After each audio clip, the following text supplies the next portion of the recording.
Rafael, fique à vontade. Oi, todo mundo está me ouvindo? Joia.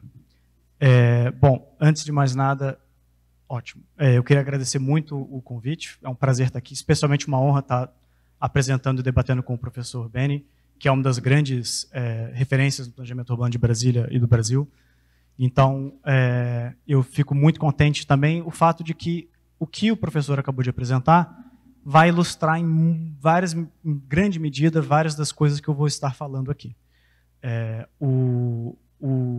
A coisa curiosa é que na fala do professor Benny você pensa, ele conta a história de uma maneira tão elegante e tão deliciosa de ouvir, mas quando você para ver a mensagem, você fala, putz, mas que incômodo que isso gera. E eu acho que esse incômodo espero que fique um pouco evidente na minha fala de agora.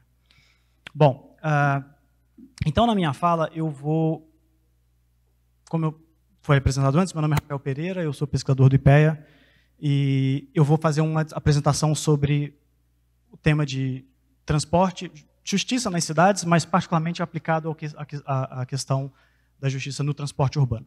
Eu peço desculpa os slides estarem em inglês, eu tentei fazer uma coisa que fosse o mais inclusiva possível, então eu vou apresentar em português, mas os slides vão ficar em inglês para que a audiência internacional consiga entender o que está acontecendo.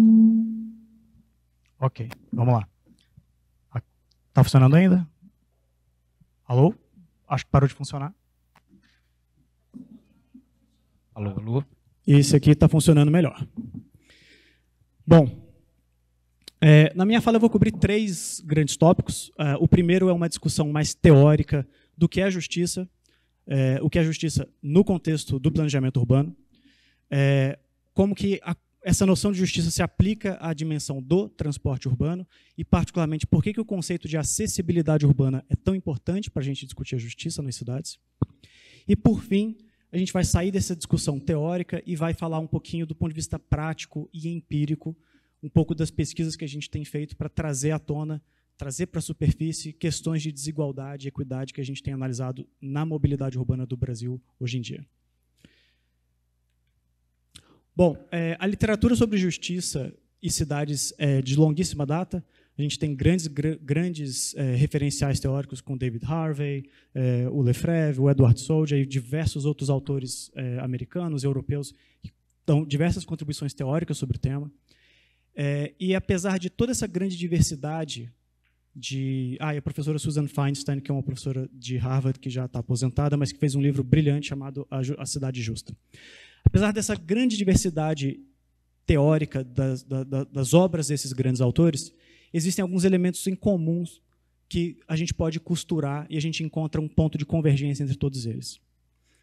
Recentemente, a gente publicou, eu e um colega meu, a gente publicou uma entrada sobre justiça de transporte na Enciclopédia Internacional sobre Transportes, que tenta traçar o seguinte panorama. Todos aqueles autores que eu acabei de mencionar, em comum, eles assumem que uma cidade justa ela é fundamentada em 3 pilares: democracia, diversidade e recognition, e equidade. Eu vou falar um pouquinho rápido o que é cada um deles.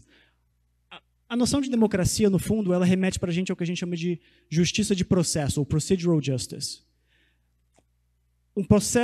O planejamento urbano, ou o planejamento do seu sistema de transporte público, para que ele seja considerado justo, ele exige que haja um processo democrático na tomada de decisão. É necessário que haja participação social, transparência e accountability. É necessário que os diversos atores, agentes sociais que estão afetados por aquela decisão, de alguma maneira, estejam sentados à mesa e sejam ouvidos na tomada de decisão. Por mais que uma decisão tecnocrática, feita às portas fechadas por decisões técnicas e critérios técnicos e científicos, seja bem intencionada, essa decisão só vai ser plenamente justa se ela tiver algum envolvimento da população, dos cidadãos, no processo democrático de tomada de decisão.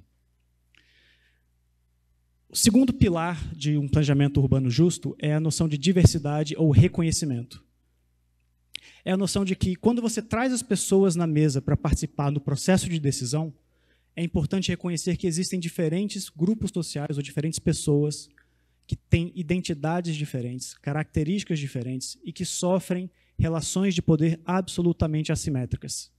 Algumas pessoas, geralmente pessoas do sexo masculino, pessoas brancas e de alta renda, elas têm mais capacidade de se fazerem ouvidas. Quando elas sentam à mesa de tomada de decisão, elas conseguem fazer mais lobby e fazer com que as decisões de planejamento urbano que são tomadas sejam mais favoráveis às suas agendas. Então, é extremamente importante que o processo de planejamento urbano, para ser considerado justo, tente reconhecer essa diversidade de necessidades, necessidade de diferentes grupos sociais e tentar dar voz às pessoas que, historicamente, são marginalizadas no processo de tomada de decisão. O terceiro pilar para que um planejamento urbano, um planejamento de transporte, seja considerado justo, é uma questão que a gente chama de equidade. Equidade, em última instância, significa justiça distributiva. Quando você toma uma decisão numa política pública, algumas pessoas pagam e outras pessoas ganham. Alguns são ganhadores e outros são perdedores. Quem recebe os benefícios e quem recebe os malefícios disso? Para dar um pouco mais de concretude, e a partir daqui eu vou enfatizar minha apresentação mais na questão da equidade, que é o tema que mais me apaixona, mas sem colocar nenhuma prioridade de que um pilar é mais importante do que o outro. Isso aqui são algumas questões de justiça distributiva. Essa é a cidade de São Paulo, a Ponte Estaiada, que foi inaugurada alguns anos atrás, e ela, na época, custou 86 milhões de dólares. Linda ponte, virou cartão postal da cidade, e ela é uma peça de infraestrutura absolutamente importante para o sistema de transporte. Ela conecta duas partes da cidade entre os dois lados do rio. No entanto, assim que ela foi inaugurada, e até hoje em dia, ela não permite a transição ou a passagem de pedestres e ciclistas. É muito curioso esse exemplo de uma peça de infraestrutura tão cara que foi construída, mas exclui uma boa parte da população de se beneficiar daquele investimento. E essa figura, ela tem um contraste com essa foto aqui. Muitos de vocês reconhecem, essa é a Times Square, em Nova York, e há alguns anos o governo local fez uma decisão muito ousada na época, e eles reorganizaram o espaço da Times Square. Eles pedestrianizaram a Times Square. Todo o espaço que era público, todo o espaço que era viário para os carros foi exclusivamente separado para o uso dos pedestres. Na época foi muito criticado, hoje em dia é praticamente um consenso que foi uma das maiores revoluções, foi uma das primeiras cidades que peitou essa discussão sobre a distribuição do espaço público entre pedestres e ciclistas. Eu acho que hoje ninguém discutiria qual foi a relevância dessa decisão. Mas repara o contraste dessa situação com a situação da Ponte Estaiada de São Paulo. E, por fim, desse último exemplo, esse é o BRT Transmilênio, na cidade de Bogotá, mas o BRT é uma tecnologia de transporte que tem sido implementada em várias cidades do mundo, inclusive em várias cidades do Brasil, como Curitiba, São Paulo, Porto Alegre, Belo Horizonte, onde a ideia fundamental o BRT tem várias especificações, mas uma das ideias fundamentais por detrás de um BRT é você construir um corredor segregado de ônibus, onde você protege o ônibus do congestionamento. Então, você está literalmente tirando espaço do automóvel e criando um espaço exclusivo para o ônibus que o proteja desse congestionamento. Quais são os elementos em comum nessas três imagens que eu acabei de mostrar para vocês? Em todas essas situações, a gente tem questões de justiça distributiva ou de equidade, em que o gestor público precisa tomar uma decisão que aloca recursos escassos e ele prioriza quem são as pessoas que ganham e quem são as pessoas que perdem com essa tomada de decisão. E aqui, a gente fez uma publicação há alguns anos atrás, e eu faço questão de enfatizar que justiça distributiva na área de transporte urbano ou na área de planejamento urbano não é uma questão de alocação de recursos em si. Não é quem ganha recurso para fazer ponte ou quem ganha espaço viário. A questão é como que aquela alocação do espaço viário, como que a alocação do recurso da ponte construída afeta a vida das pessoas. Fundamentalmente, como que esses investimentos de transporte ou de espaço viário aumentam o bem-estar de quais grupos sociais, aumentam a exposição das pessoas à poluição ambiental e, principalmente, que vai ser o tema da minha fala daqui para frente, facilitam o acesso das pessoas a oportunidades de emprego, oportunidades de escola e de educação e assim por diante. Como que, de novo, não é quem ganha a ponte ou quem não ganha a ponte. É como que aquela ponte facilita o acesso às oportunidades para os motoristas e para os não motoristas, para os pobres e para os não pobres. Eu não estou interessado em quem ganha a ponte. Eu quero saber como que a ponte altera a qualidade de vida e de mobilidade urbana das pessoas. E aqui eu acho importantíssimo fazer uma distinção desses dois conceitos que no Brasil ainda não são muito conhecidos. Mobilidade urbana, tema amplamente discutido no Brasil e no mundo, e o tema da acessibilidade urbana, que no Brasil é um tema um pouco menos falado. Quando a gente fala de mobilidade urbana, a gente se refere ao padrão de viagem das pessoas. Que horas você sai de casa? Que meio de transporte você usa? Quanto tempo você passa no trânsito? Quantas viagens você faz por dia? E assim por diante. Então, esse é o comportamento observado das pessoas. Quando a gente faz uma pesquisa domiciliar, uma pesquisa origem e destino, a gente capta o que a pessoa declara, o que ela fez, é o comportamento dela no dia a dia. A acessibilidade, ela não é o comportamento da pessoa, ela é um potencial. Quão facilmente você conseguiria chegar num hospital a partir da sua casa? Dependendo do local de onde você mora, qual que é o grau de acesso ao mercado de trabalho? Quanto tempo você demoraria para ir até um posto de saúde se você fosse a pé, ou de bicicleta, ou de carro, ou de transporte público? Você não precisa ir para o posto de saúde todo dia, mas você precisa saber que, se você precisasse ir para um posto de saúde, quão facilmente você conseguiria chegar lá? Se você mora numa região central da cidade, e você tem que deixar seu filho na escola, e você precisa depois pegar o transporte público para ir para o seu emprego, quantos empregos você consegue alcançar num raio de meia hora ou de 60 minutos se você mora no centro da cidade ou se você mora num bairro de periferia com baixo acesso ao transporte público, onde você tem baixo desenvolvimento econômico e poucas atividades econômicas? Para ilustrar um pouco, trazer um pouco mais de carne para essa história, eu gosto muito dessas duas fotos. A foto da esquerda é a região da Barra da Tijuca, do Rio de Janeiro, digamos, o lado mais modernista e carrista do Rio de Janeiro. E como vocês podem ver, a gente observa grandes avenidas largas com alto fluxo de veículos, muitos carros em alta velocidade. Perfeito cenário de alta mobilidade, embora os carros tenham poucos passageiros por automóvel.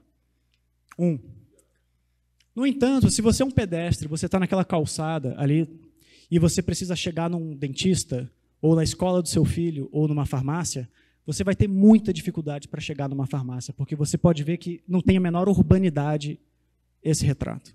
É um pedaço de cidade que é altamente carrocêntrico, e ele tem pouca atividade, pouco mix de uso solo, pouca densidade.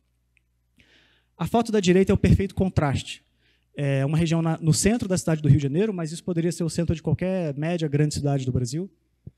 E você consegue ver paradas de ônibus, automóveis, comércios, farmácias, áreas residenciais. Isso.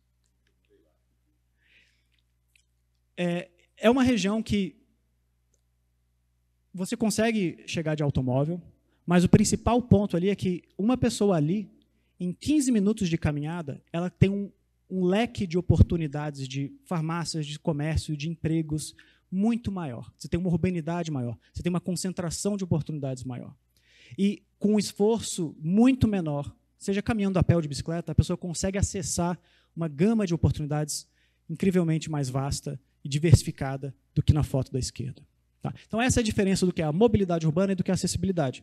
Quando a gente fala de mobilidade, é o comportamento das pessoas. Quando a gente fala de acessibilidade, é quão facilmente você conseguiria chegar nas oportunidades de emprego, nas oportunidades de trabalho, e assim, de educação e assim por diante. Por que isso importa para a justiça? Por 3 razões fundamentais. Você ter algum grau de facilidade de acesso a oportunidades é fundamental para você satisfazer as suas necessidades básicas. Para você ter um emprego onde você gera renda, para você ter alguma formação educacional, você precisa acessar uma escola ou um serviço de saúde, que é um direito constitucional, e assim por diante. Uma segunda razão de por que o acesso a oportunidades é fundamental para uma cidade justa é uma questão relacionada ao direito à cidade. O direito à cidade é um grande conceito guarda-chuva, tem várias pessoas que têm várias interpretações diferentes, mas uma das dimensões mais fundamentais do direito à cidade é a capacidade que a comunidade tem de se apropriar do espaço e fazer uma construção coletiva desse espaço, de fazer uma autogestão, digamos. E para você ter uma apropriação desse espaço como comunidade, você precisa ter capacidade de se locomover pelo espaço, de conhecer a sua cidade. E se você mora num bairro com baixo acesso a oportunidades, com baixa oferta de serviço de transporte público, onde você mal conhece o seu próprio bairro, que dirá você vai conhecer a sua própria cidade? Que capacidade as comunidades têm de conhecer a diversidade de pessoas e comunidades na cidade e de se organizarem se elas não têm condição de acessar os diferentes espaços, áreas verdes, áreas de lazer e assim por diante. E, por fim, uma das questões fundamentais para grande parte das teorias de justiça, a gente sempre ouve falar de desigualdade de oportunidades. Porque a pessoa que nasce rica tem mais oportunidades do que a pessoa que nasce pobre. A pessoa que nasce negra, ou mulher, ou trans, elas têm menos oportunidades do que as pessoas que estão no espectro oposto. Acontece que essas teorias de justiça tradicionais, quando elas falam de desigualdade de oportunidades, elas falam desse conceito de uma maneira muito abstrata. E quando a gente fala de acesso a oportunidades, a gente traz para a superfície uma dimensão espacial. Você pode ter duas pessoas pobres. Se uma pessoa nasceu pobre num bairro relativamente central, relativamente bem servido por transporte público, mesmo ela sendo igualmente pobre, a pessoa pobre da periferia, ainda assim ela tem um grau a mais de acesso a oportunidades. A pessoa que nasce pobre num bairro periférico, de baixa densidade, com pouco acesso a serviços públicos, essa pessoa está duplamente penalizada, porque ela é pobre e porque ela nasceu com baixo acesso a oportunidades. E a gente não vai nem entrar aqui na discussão sobre a desigualdade de acesso a oportunidades entre as pessoas ricas que possuem carro nos bairros mais centrais e as pessoas pobres que dependem de um transporte público precário e que moram num bairro, nasceram num bairro extremamente precarizado e periférico. Bom, acontece que no Brasil a gente fala muito de mobilidade urbana e a gente fala de pouco de acessibilidade urbana. Eu acho que, em boa parte, essa falta de atenção para o tema da acessibilidade urbana tem várias razões, mas uma das principais é o fato de que a gente tem poucos dados no Brasil. Como que você vai falar sobre um tema que você não mede? Nem tudo que a gente mede é relevante e nem tudo que é relevante a gente consegue medir. Mas a acessibilidade é uma coisa que a gente consegue medir, ela é relevante e ela merece mais atenção.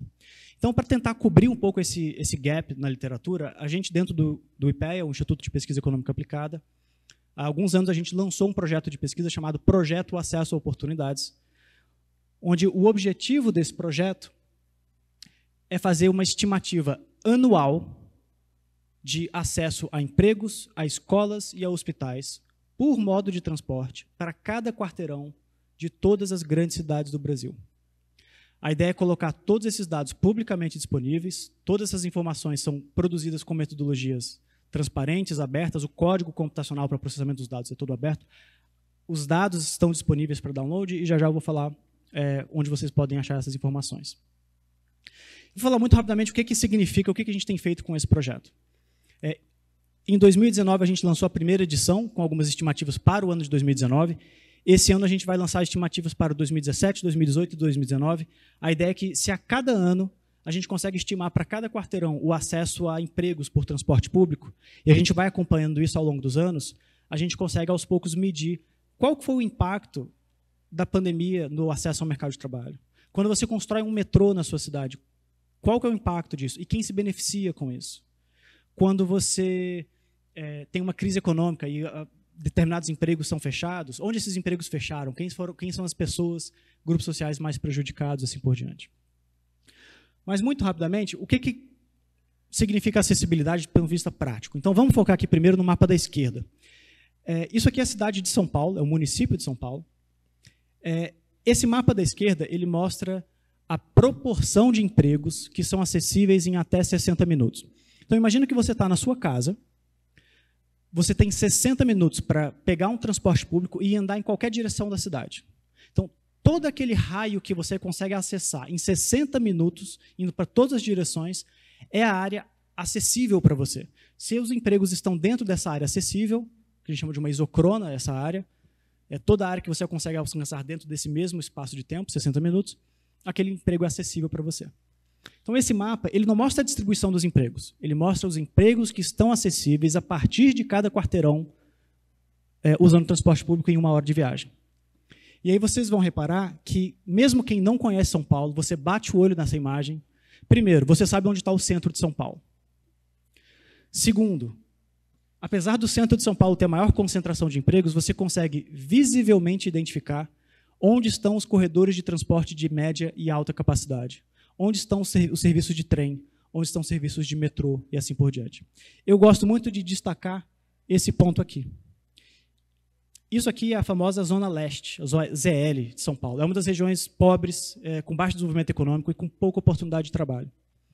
E mesmo numa região muito escura, onde você tem pouco acesso a oportunidades, você tem um ponto cintilante. Isso é uma estação de metrô.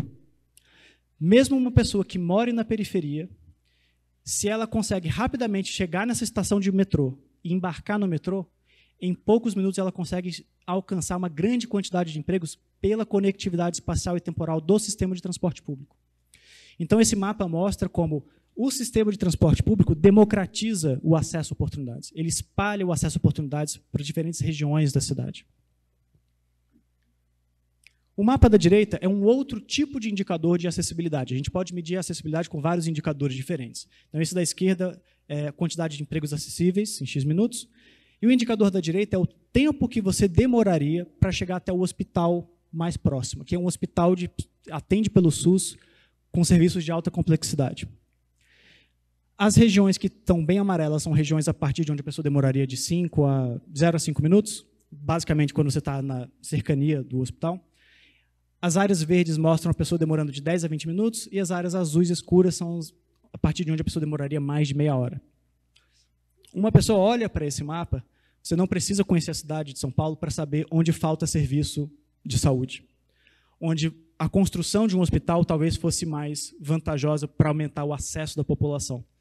Obviamente que nenhum administrador ou planejador público vai tomar uma decisão dessa olhando para um único mapa, mas esse é um tipo de informação que é uma peça essencial para a tomada de decisão, e que, no entanto, a gente olha pouco no Brasil.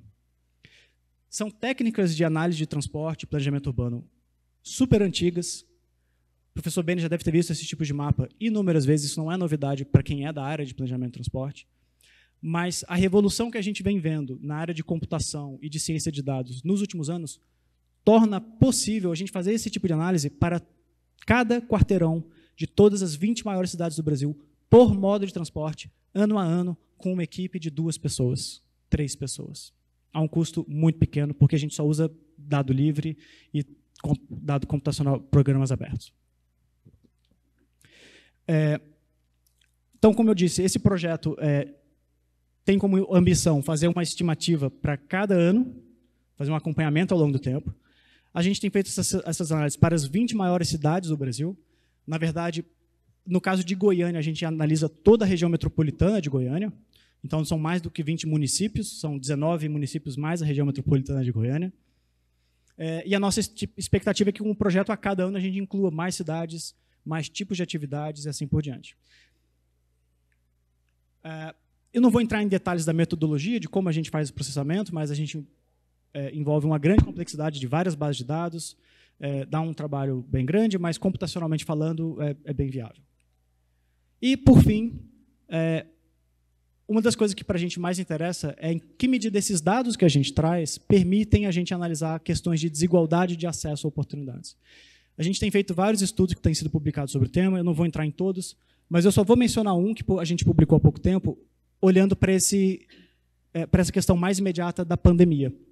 Então, sabendo que a gente estava no olho da pandemia, logo no primeiro ano da pandemia, a gente analisou para todas as 20 cidades do Brasil o acesso das pessoas a postos de saúde, que teriam o serviço de saúde básico, que seriam a porta de entrada para o SUS, e o acesso a hospitais de alta complexidade. Se você está com um caso grave de Covid, você precisa ser hospitalizado com leito de UTI e respirador mecânico, você precisa de um hospital de alta complexidade. Então, a gente analisou essas população de baixa renda, de grupo de risco com mais de 50 anos de idade, onde essas pessoas moram, qual que é a dificuldade dessas pessoas acessarem esses serviços de saúde para todas as cidades do Brasil. Não vou entrar aqui em detalhes, mas a conclusão final é: pessoas negras, pessoas pobres e pessoas que moram nas periferias, sistematicamente, em praticamente todas as cidades do Brasil, têm menos acesso aos serviços de saúde do que as pessoas brancas, de alta renda e dos bairros centrais. essa desigualdade é ainda mais agravada quando a gente leva em consideração a competitividade pelo recurso. Porque quando a gente fala de acessibilidade, não basta você morar do lado do hospital. Se você mora do lado do hospital, mas esse é o único hospital em toda a região, todo mundo vai para o mesmo hospital. E aí a fila de espera, o gargalo de atendimento está dado. Então não adianta você ter proximidade geográfica e você chegar no hospital próximo rapidamente. Se esse é o único hospital, o seu acesso fica comprometido por causa da competição por recursos escassos, que é o que a gente viu gravemente no caso da pandemia. Bom, quem tiver interesse, esse é o site do projeto. No site do projeto, vocês conseguem fazer o download de todos os dados que a gente gera para todas as cidades. Vocês conseguem ler esses dados com ArcGIS, Shapefile, Excel, enfim, diversos formatos diferentes. E eu só queria deixar uma reflexão final, que é fazendo coro ao que o professor Beni apresentou. Quando a gente faz um investimento carrista, que alarga a via, que constrói viaduto, a gente está melhorando o acesso a oportunidades de quem? De quais bairros? Quando a gente constrói um BRT ou um metrô, a gente está melhorando a qualidade de vida de quem? E eu vou, por mais surpreendente que seja, a gente vê inúmeros investimentos de transporte público que o tiro sai pela culatra. A gente fez uma avaliação de impacto das obras, do legado da mobilidade urbana, da cópia das Olimpíadas no Rio de Janeiro. No Rio de Janeiro, em poucos anos, fizeram um maciço investimento com expansão de metrô, expansão de linha de BRT e assim por diante. Quando você olha, você pensa, poxa, o transporte público é bom, então foi bom para a cidade. Esse era o bairro, essa era a mensagem da prefeitura. Quando você olha o impacto da acessibilidade, o legado de mobilidade urbana da Copa das Olimpíadas aumentou a desigualdade de acesso a oportunidades. Do ponto de vista de justiça distributiva, o mínimo que você espera de uma política governamental é que essa política beneficie as pessoas mais necessitadas, que são mais vulneráveis e que mais dependem do transporte público. Até hoje, as poucas experiências que a gente teve avaliando investimentos de BRT e de metrô em várias cidades do Brasil, Rio de Janeiro não é exceção, o tiro sai pela culatra. Os investimentos têm sido feitos de maneira que eles têm beneficiado mais a classe média e classe alta. Por mais que as autoridades públicas falem o contrário, isso não é o que a gente tem observado nas avaliações que a gente tem feito. Isso é bem injusto.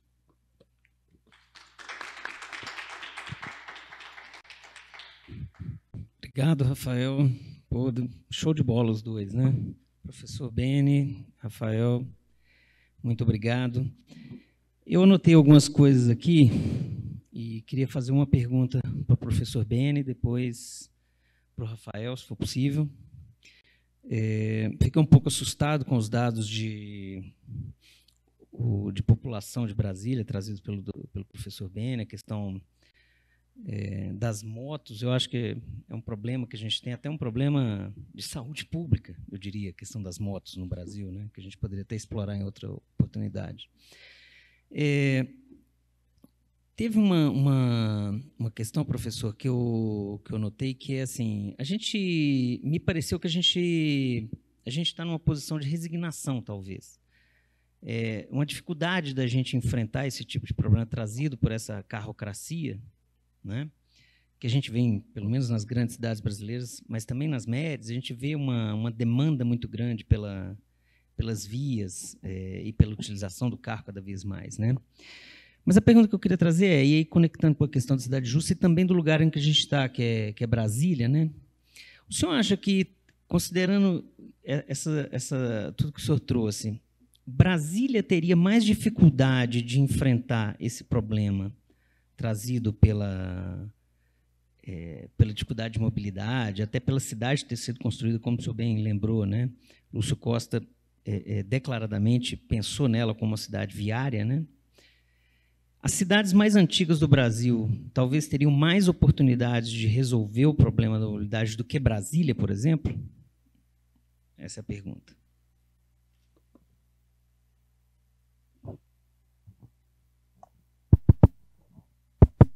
Tá dando problema.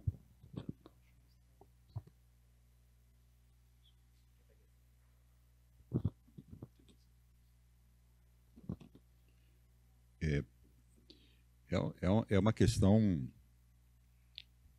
que não é fácil de responder, não, obviamente.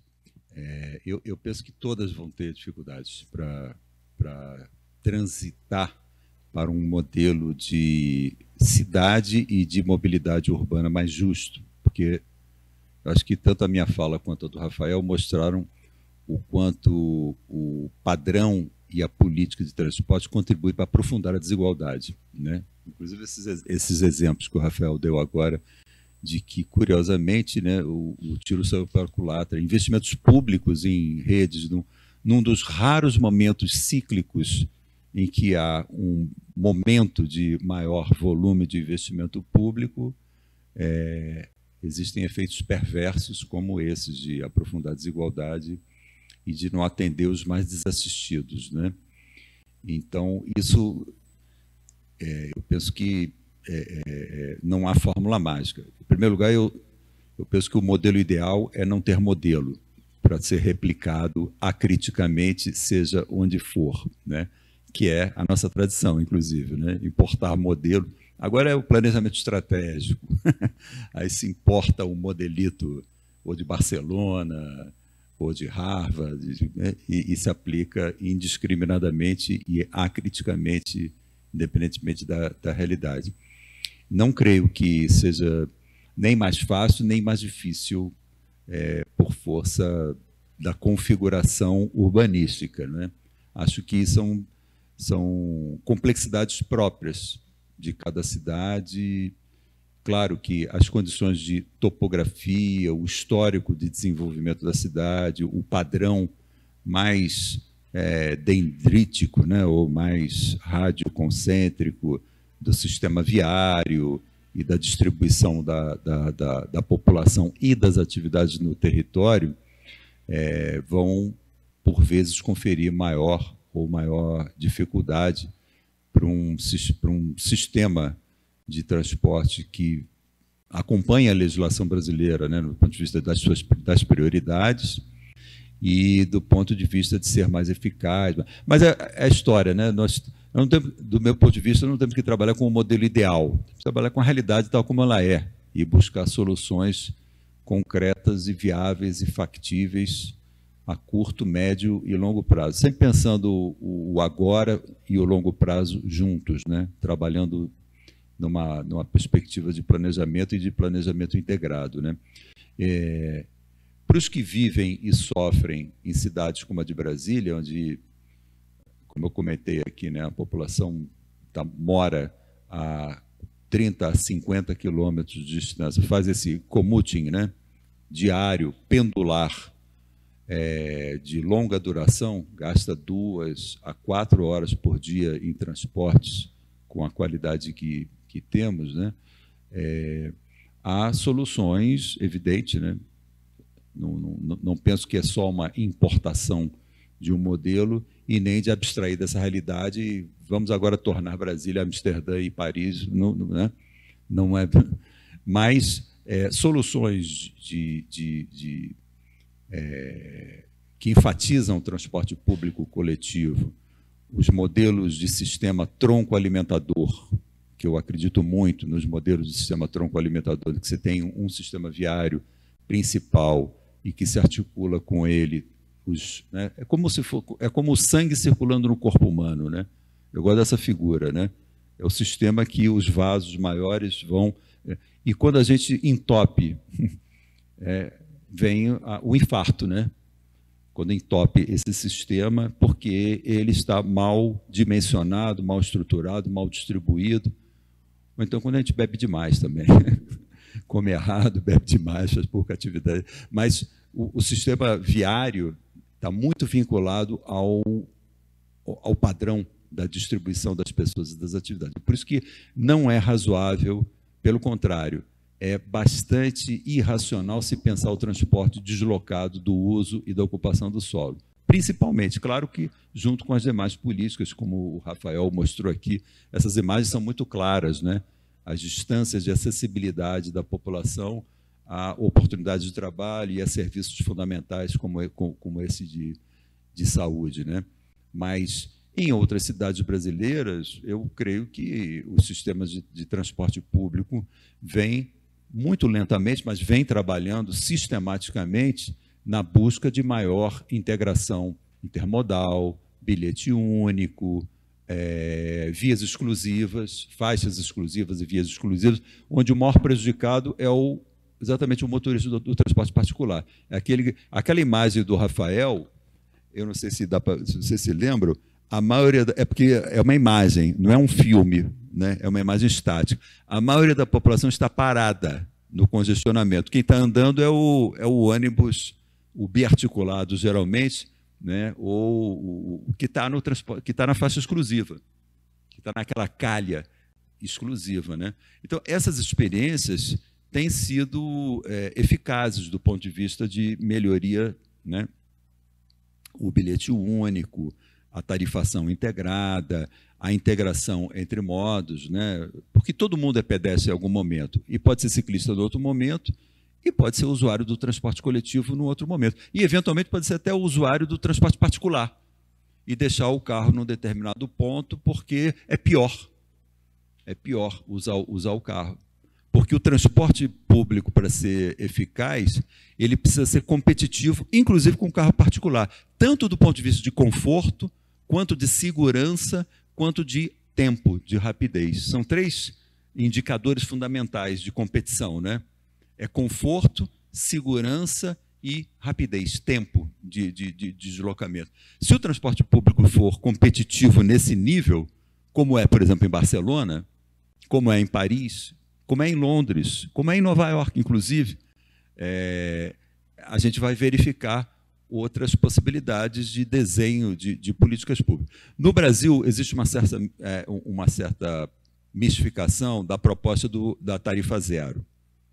Por exemplo, Maricá, no Rio de Janeiro, conseguiu implementar uma experiência de tarifa zero, né? Mas é uma cidade que tem 150 a 200 mil habitantes e implementou a tarifa zero com o fundo público que viabiliza essa tarifa zero e faz com que o transporte público seja mais competitivo do que o carro particular, o automóvel, do ponto de vista da segurança, do conforto e da rapidez. O gasto, evidentemente, mas, na maioria das cidades no mundo, a melhoria do transporte público, por si só, não foi capaz de gerar a mudança do carro particular para o transporte público. Foram necessárias medidas para coibir o uso excessivo e intenso, como, por exemplo, o pedágio nas áreas centrais, como, por exemplo, o estacionamento pago, né? Porque há uma verdadeira invasão dos carros em busca de vagas, né, para estacionamento. Então, nessas grandes cidades que eu dei exemplo, e não é só Paris, Barcelona, Madrid, Amsterdã, Nova York, aqui perto, Buenos Aires, Montevidéu, Santiago, no Chile, que, aliás, tem uma urbanidade interessantíssima, né, Santiago, né? São cidades que também, Bogotá, o Transmilênio, o Rafael mostrou a imagem do Transmilênio, são experiências relativamente contemporâneas, eu falo contemporânea, coisas de 30 anos, talvez, 3 décadas, talvez, né?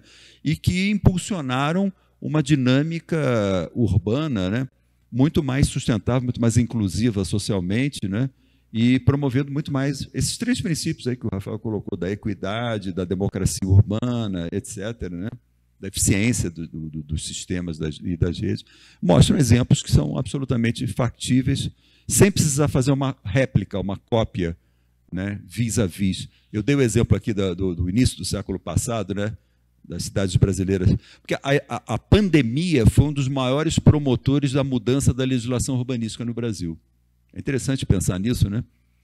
O sanitarismo que veio junto com a pandemia, né, em geral, o urbanismo sempre acompanhou, sempre teve um viés sanitarista, né? Infelizmente, na maioria das vezes, um sanitarismo social, né? Um sanitarismo social, né? Mas, na maioria das vezes, as mudanças na legislação urbanística e edilícia vieram acompanhadas de pandemias, ou de endemias, ou de surtos de doenças, afastamento de prédios, alturas, ventilação, iluminação, condições mais salubres de funcionamento, etc. E tal. Eu quero ser otimista, embora eu acompanhe aí o grande escritor português, o Zé Saramago, que ele diz assim: eu não quero nem ser um otimista ingênuo e nem um pessimista chato. Prefiro ser um realista esperançoso. Eu, procurando ser realista esperançoso, eu apostaria minhas fichas que, tal como a década de 20 do século XX foi uma década de grande impulso nas artes, na cultura, na técnica, na ciência, em todas as áreas, a década de 20 do século passado.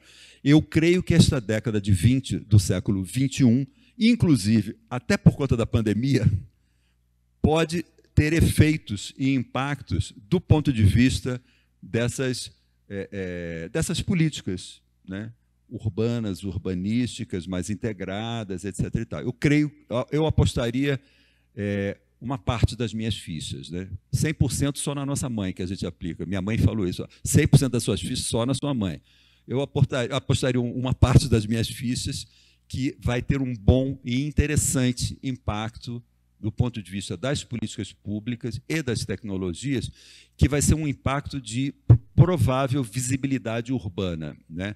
Um desses exemplos que já está acontecendo pelo menos aqui no Rio e em São Paulo, que é a maior disposição de imóveis comerciais para serem de uso misto, nas áreas centrais. Aqui está em andamento, tem uma quantidade gigantesca de escritórios vazios. Se vocês derem um pulinho aqui, mais adiante, aqui, na área central de Brasília, tem aproximadamente 5.000 salas comerciais, escritórios vazios.